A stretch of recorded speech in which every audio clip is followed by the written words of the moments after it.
दामासी का पैसिया है पूता हो शामी के लाली सज पलांगिया स्वामी के लाले से पलांगिया आया किया हो रा या ठोया मारी कागे बैठिया बलमुआ के पा लगे हो रा आखिया हो रा गे या ठोया मारी काई बैठिया गे स्वामी के पा लगे हो रा दामासी के पैसा हो पूता हो स्वामी के घर मोहब्बत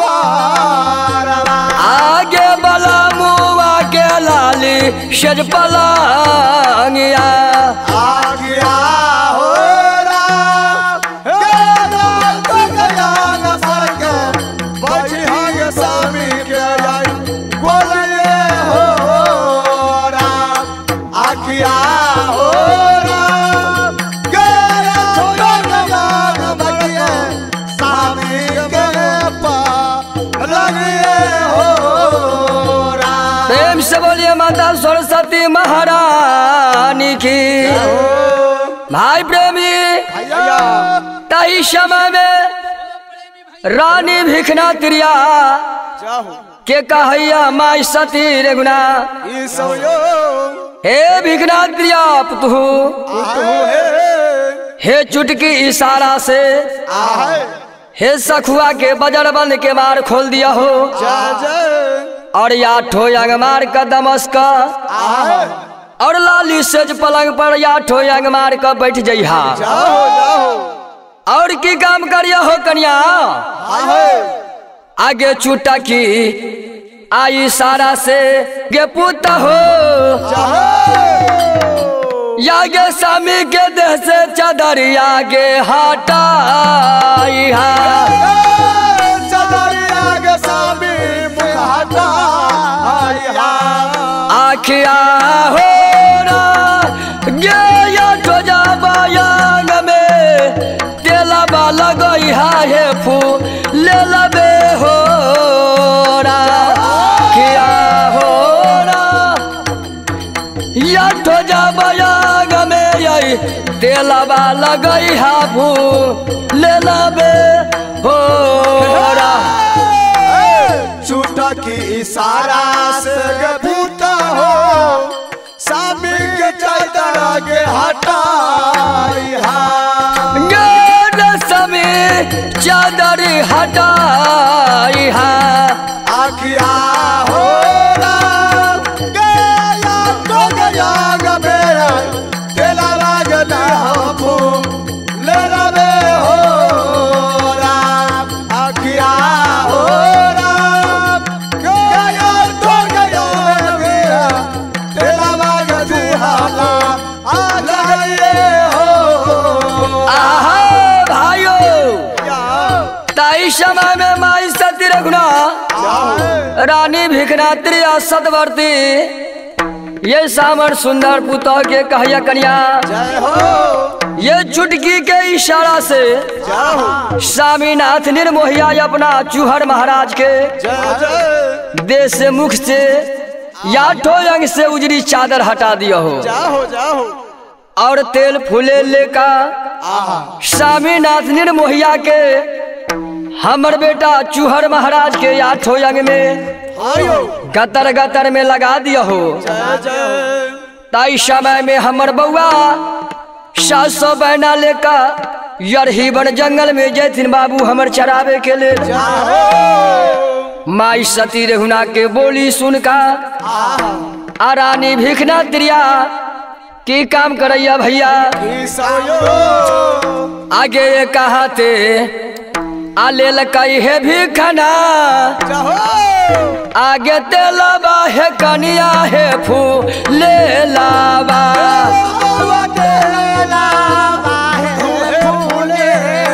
आया किया हो रा दो सारा दे लेल कई मलिया के भरया पा टन में हो रा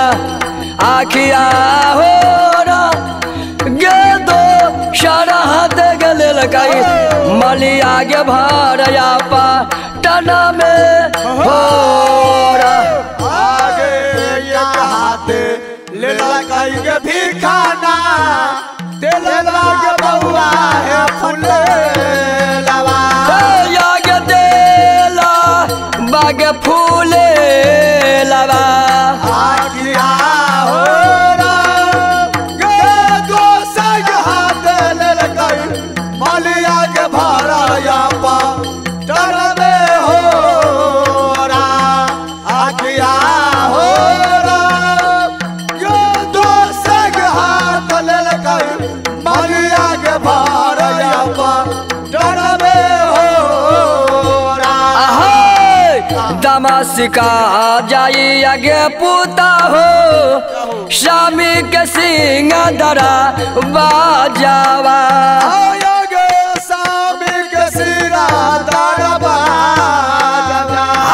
आखिया हो रा गे छूट गे ये सारा से गे सखुआ के खोलैया के मरे हो रा किया हो रा गे छूट गे साबाद से गे सखुआ के खोलैया के मरे हो रा दमसी के जया के पुतहुआ ये स्वामी के घर मुनहारवा गे बाला बुआ के सिंह दारा बाजावा आखिया हो राम दमसी के बैसैया स्वामी के घर मुहा बड़बे हो राम आखिया हो राम दमसी बैसैया स्वामी के घर मुहा बड़बे हो प्रेम से बोलिए भक्तवत्सल भगवान की प्रेम से बोलिए मैया सरस्वती भगवती महारानी की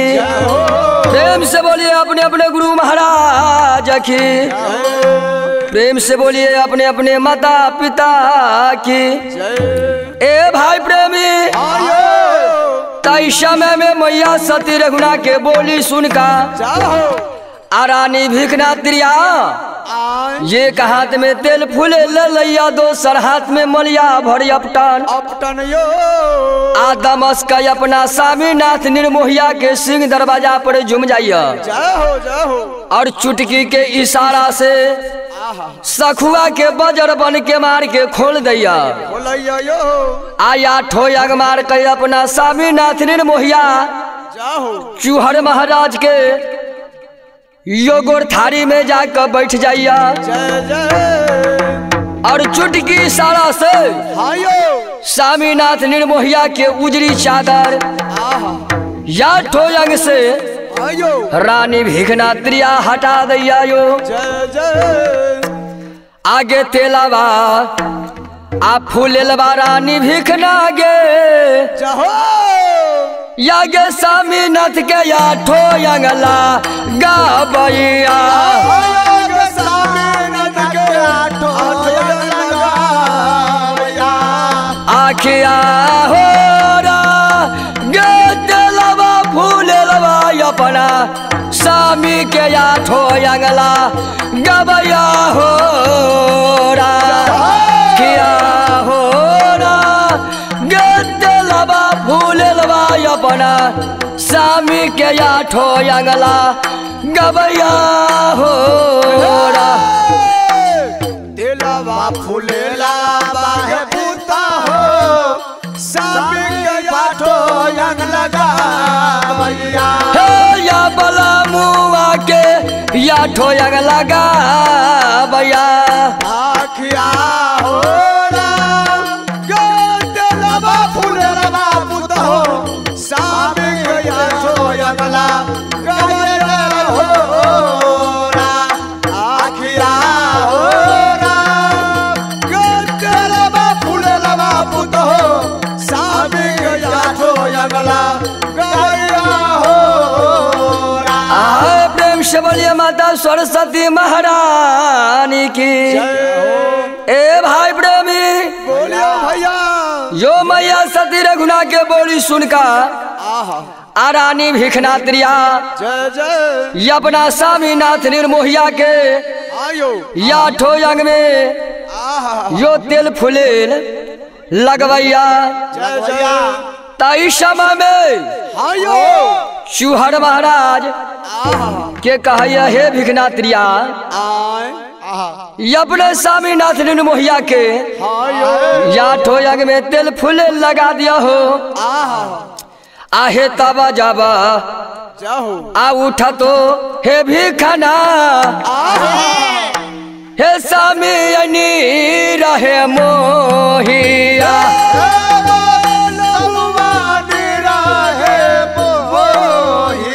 आया खिया हो रा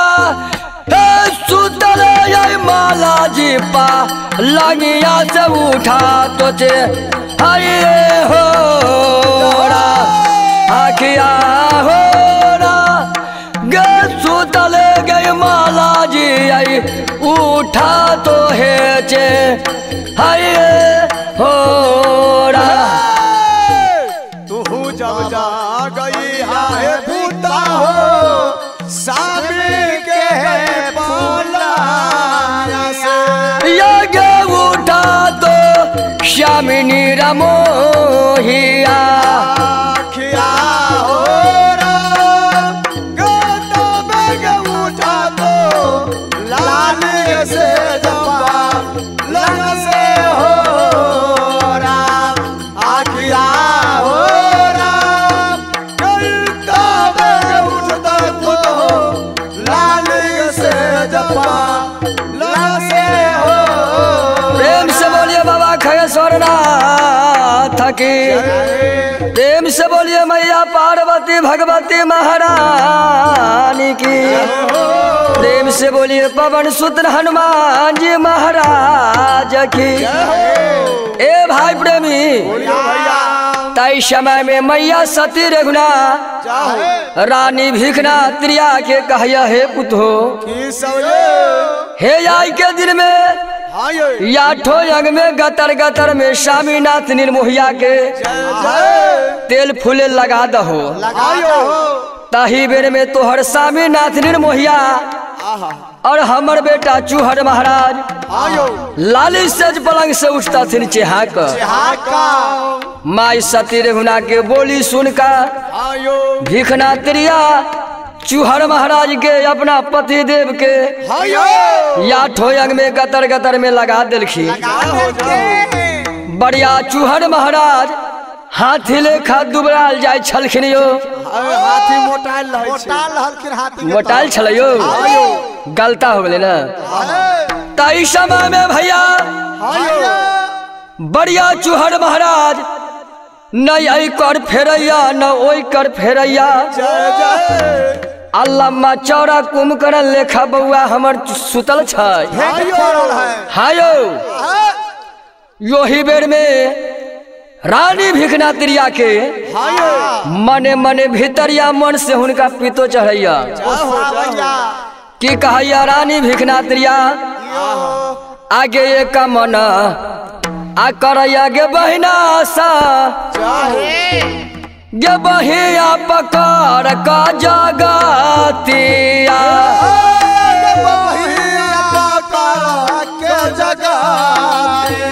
आया किया हो रा गे दोसर मन करई पहुँचा पकड़ काऊ ठात आई हो रा किया हो रा गे दोसर मन करई पहुँचा पकड़ काऊ ठाल दी हो रा। एक मना करैया रे दैवारे पहुँचा पकड़ा का जगह यारे पहुँचा पकड़ का जगह दिया। आखिया हो राम के दोसर मना करई पहिया पधार का जा हो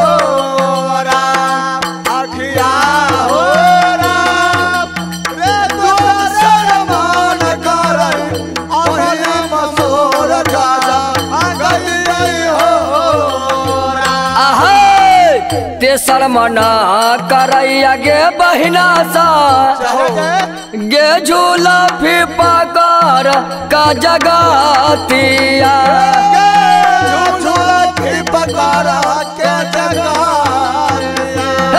याखिया हो रा गे सुतल बलमुआ हमारा उठत पलंगिया से चे हाय हो रा आखिया हो रा यो सुतल बलमुआ हमारा उठत चे हाय हो रा एक समान करैया रे दैवा हो झूला फिर धाई के उठाया रे बाबा रे धाई का जगतिया आखिया हो रा हो दोसर मनवा कर झूला फिर धाई के जा कहे दिली हो रा आखिया हो रा हो दोसर मनवा कर झूला फिर धाई के हर दिली हो भाई भजनी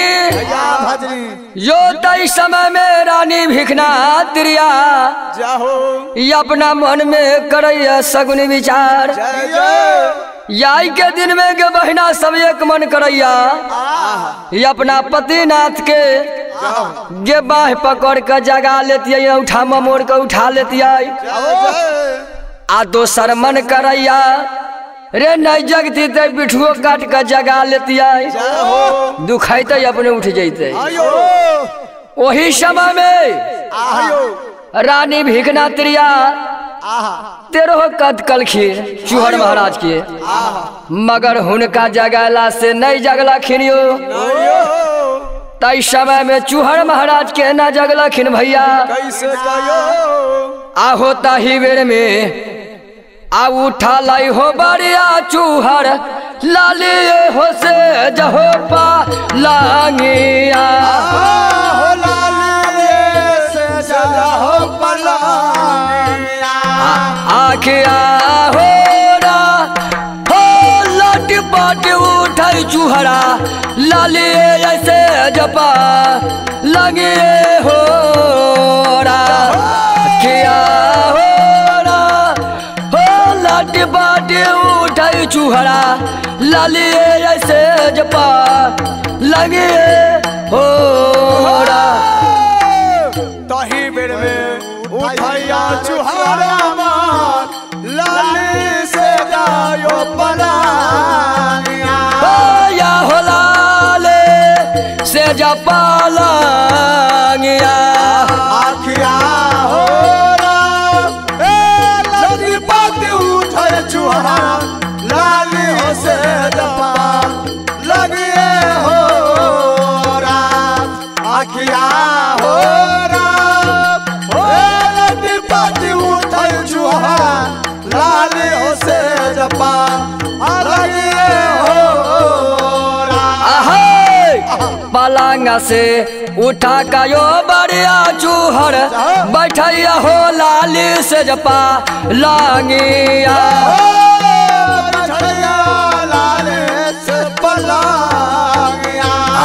आखिया हो रा हो पलंग सर बैठल चूहड़ा मन चित करबी चढ़बे हो रा आखिया हो रा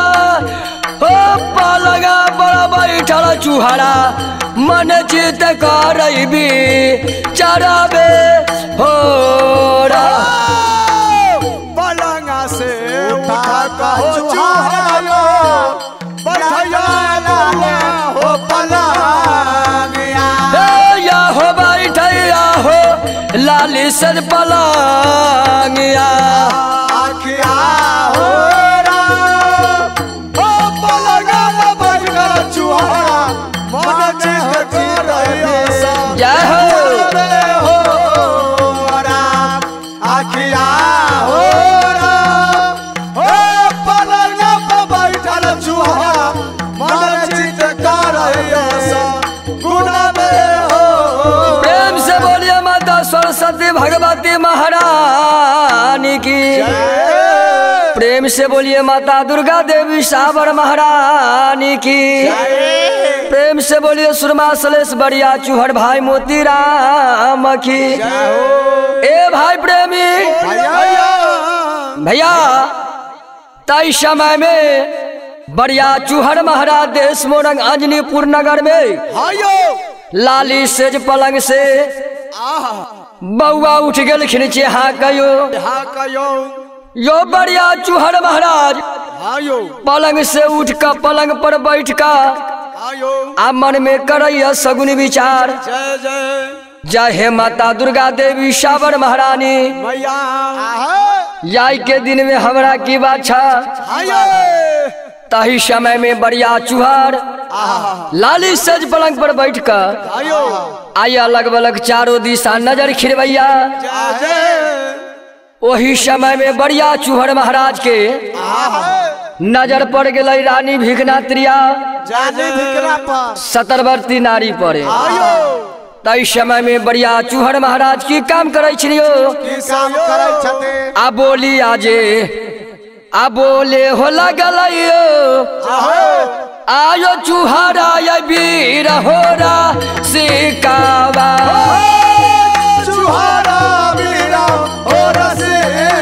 आया खिया होरा हो साजर लगल चूहड़ा भिखाना या तिरिया से जा बबे होरा खिया होरा हो साजर लगल चूहड़ा भिखाना या तिरिया से जा बबे होरा। बोलैया चूहड़ा मान सजैया बउआ हो जबाबिया हो सजाई आयो जा बाबिया आखिया हो सजन लगला चूहड़ भिखना तिरिया से जा बाबिए हो आखिया हो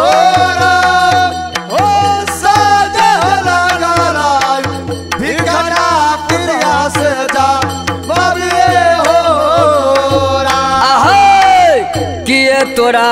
घाटा गेल गे नारी गे या ना गे धान तिरिया लाछा में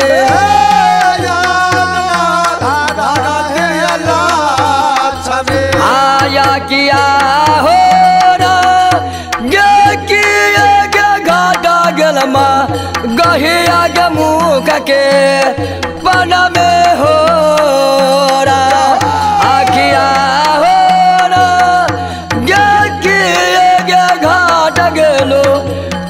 काल बीन मुख के बनम हो तोरा घाटा लोहे नारी है या ना धना है सोना छमे तिरिया नागे धना तोरा लाछा में आखिया हो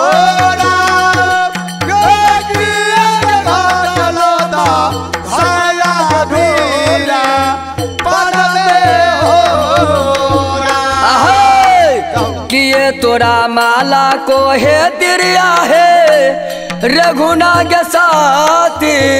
माइया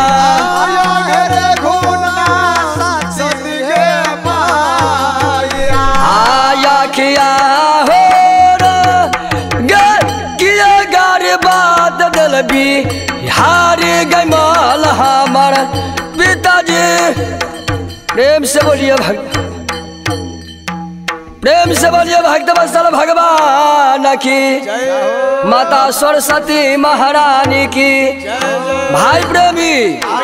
ताई समय में रानी भिखनात्रिया के कहैया बढ़िया चूहड़ महाराज हे त्रिया 12 बरस के उम्र बीत गलो मगर आई के दिन में कंचन घर को खबर में नहीं आल हो आई के दिन में की बात है तू भोरे भोरे सवेरे सवेरे चलल हो देश मोरंग अंजनीपुर में कंचन घर मुनहर में की घट गेल हे नारी तोरा यन धन सोना की घट गेलो भरल भंडार और की घट गेलो तोरा मुँह मगहिया मुख के पान हे त्रिया याई के दिन में हमरा बता दहो कि तोहर माल खून हमार माई सती रे गुना और की गाड़ी तू कार दिल खून हमार बिहारी मल पिताजी आगे किए उलाहा नमागे दिल को है गे नगरी आगे के रयलो गावा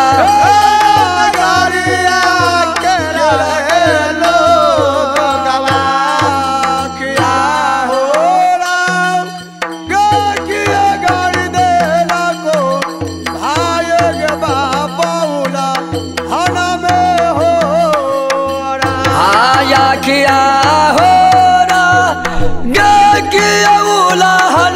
दिल को नगरी गेरा लोग हो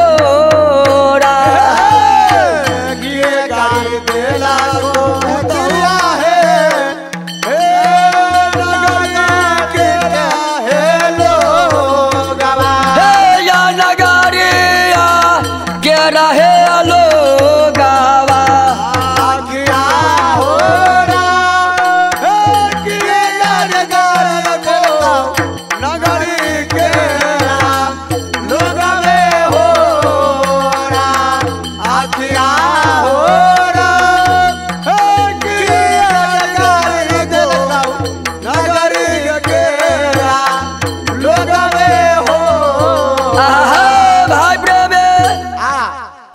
यो भिखना तिरिया कहैया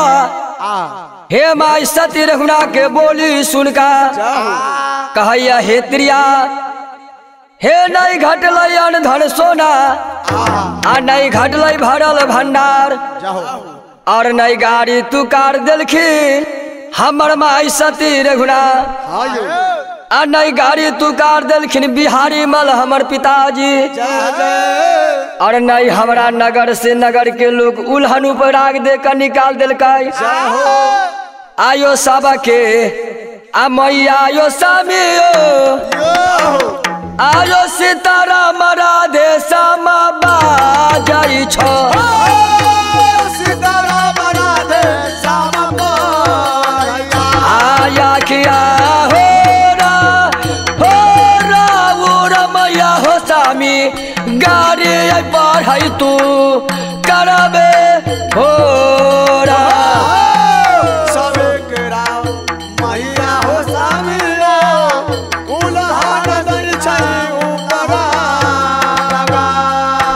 प्रेम से बोलिए भक्त वत्सल भगवान की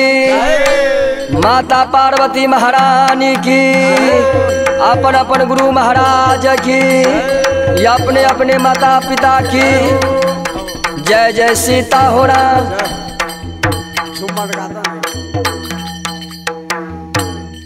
रिकॉर्डेड बाय बाबा स्टूडियो फतुहा। मानर गीतों के चहेते लोगों के लिए